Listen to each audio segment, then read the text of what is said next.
یا کہارو، قہر برس جاتا ہے جادو پہ، جنات پہ، نظر بد پہ، حاسدین پہ، دشمنوں پہ، کینہ پروروں پہ۔ یا کہارو میرے اللہ کا نام ہے، اور اس میں بڑی طاقت ہے، اس میں بڑی، میں آپ کو عرض کرتا ہوں، اس میں بہت طاقت ہے، اس میں بہت قوت ہے یا کہارو کی، اللہ کے نام کی۔ اس کے سامنے بڑی بڑی طاقتور جادوئی چیزیں، جیسے میں نے آپ سے عرض کیا کہ ہم بعض اوقات ناواقفیت کی بنیاد پہ کہتے ہیں یہ انگریزوں کا جادو نہیں ہوتا۔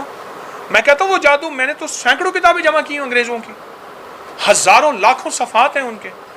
یا کہارو پانی میں پاؤں ڈبو کے کیجئے گا، ایک ٹب لے لیجئے، کوئی بھی ٹائم، ہر حالت میں ٹب لے لیں، اس میں پانی میں پاؤں ڈبو دیں، سردیاں ہیں تو گرم پانی ہو، گرمیاں ہیں تو تازہ پانی ہو، اور اس کے بعد 8 تسبیح پڑھنی ہے یا کہارو کو۔ یہ 10 منٹ سارے لگتے ہیں، صرف 8 تسبیح۔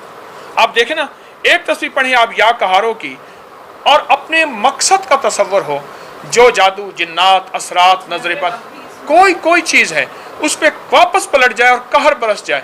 اول آخر 8 بار درود پاک، یہ آپ دن میں 1 بار کر لیجئے، 2 بار کر لیں، چند دن چند ہفتے کر لیں، آپ کو آنکھوں سے اس کے نتائج، اس کی برکتیں، اس کی خیریں ملیں گے انشاءاللہ۔